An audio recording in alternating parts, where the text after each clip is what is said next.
بسم اللہ الرحمن الرحیم۔ السلام علیکم، welcome to S A teaching zone. آج کی ہماری یہ ویڈیو 10ویں کلاس کی کتاب دور پاس کا کر رہے ہم چیپٹر نمبر 5 ہے روٹیاں، جو کہ ایک نظم ہے۔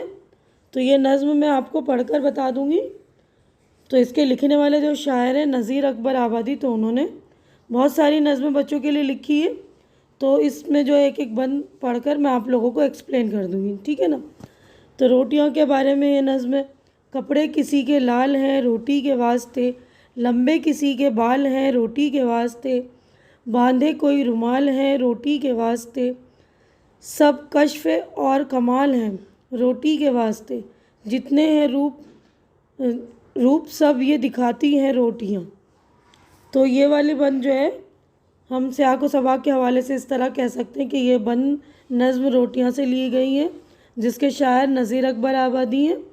تو اس بند میں شاعر کہہ رہے ہیں کہ انسان کو 2 وقت کی روٹی حاصل کرنے کے لیے مختلف کام کرنے پڑتے ہیں، تب جا کر اسے پیٹ بھرنے کے لیے روٹی ملتی ہے۔ کسی نے لال کپڑے پہن کر کلی کا پیشہ اختیار کیا ہے، تو کسی نے اپنے زلفوں کو بڑھا کر صوفی سنت یا سادھو کا روپ اختیار کیا ہے، کوئی سر پر رومال باندھے ہوئے۔ یہ سب کمال اور کرامات انسان روٹی حاصل کرنے کے لیے کرتا ہے۔ انسان جتنے بھی روپ بدلتا ہے روٹی حاصل کرنے کے لیے ہی بدلتا ہے، یعنی روٹی کے لیے ہم کیا کیا نہیں کرتے ہیں نا۔ اب نیکسٹ بند دیکھیے۔ جس جا پہ ہانڈی چولہا توا اور تنور، خالق کی قدرتوں کا اسی جا ظہور، چولہے کے آگے آنچ جو جلتی حضور ہے، جتنے ہیں نور سب میں یہی خاص نور ہے، اس نور کے سبب نظر آتی ہیں روٹیاں۔ تو یہ بند جو ہے نظم روٹیاں سے لیا گیا ہے، جسے نذیر اکبر آبادی نے لکھا ہے۔ تو اس والے بند میں شاعر کہہ رہے ہیں کہ جس جگہ ہانڈی چولہا توا ہو تنور ہو، وہاں پیٹ بھرنے کو روٹی میسر ہے، وہاں اللہ کی قدرت کا جلوہ نظر آتا ہے۔ چولہے کے آگ سے جو روشنی ہوتی ہے وہ آگ تمام روشنیوں سے بڑھ کر ہے۔ اس نور کی وجہ سے انسان کو روٹیاں میسر ہوتی ہیں۔ مراد یہ کہ جس گھر میں چولہا جلتا ہے وہ بابرکت کہلاتا ہے۔ اس گھر میں اللہ کی رحمتیں اور برکتیں نازل ہوتی ہیں۔ اللہ کی قدرت کی بدولت انسان کو 2 وقت کی روٹیاں میسر ہوتی ہیں۔ تو اب ہم آگے بڑھتے ہیں۔ دیکھیے یہ والا پیج ہمارا ہو گیا کمپلیٹ۔ اب نیکسٹ پیج پر ہم چلیں گے۔ دیکھیے اب نیکسٹ والے بند میں یہاں پر ہے کہ پوچھا کسی نے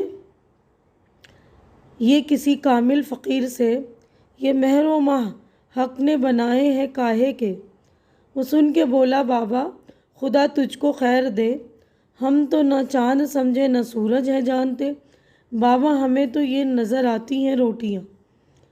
تو اس والے بند میں یہ والے بند جو ہے نظم روٹیوں سے لی گئی ہے، جسے نذیر اکبر آبادی نے لکھا ہے۔ اس بند میں شاعر کہہ رہے کہ کسی نے فقیر سے پوچھا کہ یہ سورج اور چاند اللہ نے کس لیے بنائے، تو اس نے جواب دیا خدا تجھ کو نیکی دے، ہم نہیں جانتے کہ اللہ نے چاند اور سورج کیوں بنایا، ہمیں تو صرف روٹیوں سے کام ہے۔ یہ چاند اور سورج بھی ہمیں جو ہے روٹیاں ہی نظر آ رہی ہیں، یعنی فقیروں کو جن کا پیٹ نہیں بھرا ہوتا، جو بھوکے ہوتے ہیں نا، ان کو ہر چیز میں جو روٹیاں نظر آتی، تو وہی کہہ رہے ہیں کہ ہمیں چاند سے اور سورج سے کیا لینا دینا، ہمیں تو اس میں بھی روٹیاں ہی نظر آ رہی ہیں۔ تو اب اگلا بند دیکھتے ہیں۔ روٹی نہ پیٹ میں ہو تو پھر کچھ جتن نہ ہو، میلے کی سیر خواہش باغ و چمن نہ ہو، بھوکے غریب دل کی خدا سے لگن نہ ہو، سچ ہے کہا کسی نے کہ بھوکے بھجن نہ ہو، اللہ کی بھی یاد دلاتی ہیں روٹیاں۔ تو یہ والا بند جو ہے نظم روٹیاں سے لیے گئے، جسے نذیر اکبر آبادی نے لکھا ہے۔ اس والے بند میں شاعر کہہ رہے ہیں کہ اگر پیٹ میں روٹی نہ ہو تو بھوکے پیٹ کوئی کام نہیں ہوتا، نہ باغ کی سیر نہ میلے کی سیر کی خواہش، بھوکے انسان کا دل اللہ کی عبادت میں بھی نہیں لگتا۔ کسی نے یہ بات سچ ہی کہی ہے کہ بھوکے پیٹ بھجن بھی نہیں ہوتا۔ سچ تو یہ ہے کہ اگر پیٹ میں روٹی نہ ہو تو اللہ کی یاد میں بھی دل نہیں لگتا، اور پیٹ بھرا ہو تو اللہ کی یاد میں بھی دل لگتا ہے۔ روٹیاں ہی ہمیں اللہ کی یاد دلاتی ہیں۔ تو اس نظم کا جو مرکزی خیال ہے، جو مین امپورٹنٹ بات جو ہے اس کے نظم میں، شاعر نے یہ بتانے کی کوشش کی ہے کہ 2 وقت کی روٹی حاصل کرنے کے لیے انسان کو مختلف روپ اختیار کرنے پڑتے ہیں۔ ایک بھوکے انسان کو سورج اور چاند بھی روٹی کی طرح معلوم ہوتے ہیں۔ اگر پیٹ میں روٹی نہ ہو تو کسی کام میں بھی دل نہیں لگتا، یہاں تک کہ اللہ کی عبادت میں بھی دل نہیں لگتا۔ تو ہماری نظم ہو گئی ہے کمپلیٹ۔ دیکھیے یہاں پر اس کے لکھنے والے شاعر کا نام ہے نذیر اکبر آبادی۔ تو اس والے پیج پر یہ والا پیج بھی ہمارا کمپلیٹ ہو گیا ہے۔ اب نیکسٹ پیج پر چلیں گے تو دیکھیں یہاں پر ہماری مشق اسٹارٹ ہو گئی۔ تو اس میں جو ہے معنی یاد کیجئے۔ تو پہلا لفظ ہے کشف۔ کشف کا مطلب ہوتا ہے کرامت، کامل، مکمل، پورا۔ مہر سورج، ماہ چاند، ہانڈی مٹی کی دیگچی، تنور ایک قسم کا چولہا جسے تندور بولتے ہیں نا، تو ایک قسم کا چولہا ہے۔ خالق پیدا کرنے والا، قدرت طاقت، ظہور جلوہ اظہار، نور روشنی، خیر نیکی اچھائی، جتن کوشش۔ اب اس کے بعد آگے بڑھتے ہیں۔ دیکھیے یہاں پر نیکسٹ ہے سوچیے اور بتائیے، یعنی ہمارے یہاں پر سوالات ہیں۔ تو اس پیج پر دیکھیے 2 کوشچن ہیں۔ تو پہلا کوشچن ہے، پہلا سوال جو ہے روٹیاں انسان کو کون کون سے روپ دکھاتی ہے۔ تو اس والے پیج پر تو 2 ہی کوشچن ہیں۔ اب نیکسٹ پیج پر ہم دیکھ لیتے ہیں۔ تو اگلے صفحے پر 2 اور ہیں، یعنی ٹوٹل ہمارے ہیں 4۔ ٹھیک ہے نا، تو چاروں کے جوابات ہم دیکھ لیں گے۔ تو دیکھیے یہاں پر پہلے سوال کا جواب ہے، روٹیاں حاصل کرنے کے لیے کسی نے کلی کا پیشہ اختیار کر کے اپنے کپڑے لال کیے ہیں، کیونکہ کلی لوگ دیکھتے ہیں نا لال کپڑے پہنے ہوتے ہیں۔ اور کسی نے اپنے بال بڑھا کر صوفی سنت یا سادھو کا روپ اختیار کیا ہے، تو کسی نے سر پر رومال باندھ کر کوئی روپ اختیار کیا ہے۔ غرض روٹیاں انسان کو مختلف روپ دکھاتی ہیں۔ سوال نمبر 2 ہے، شاعر کے مطابق خالق کی قدرتوں کا ظہور کہاں ہوتا ہے؟ جواب دیکھیے جس جگہ ہانڈی، چولہا، توا اور تنور ہوتا ہے، شاعر کے مطابق وہاں خالق کی قدرتوں کا ظہور ہوتا ہے۔ سوال نمبر 3 ہے، کامل فقیر سے کیا پوچھا گیا؟ جواب دیکھیے کامل فقیر سے پوچھا گیا یہ سورج اور چاند اللہ نے کس لیے بنائے ہیں؟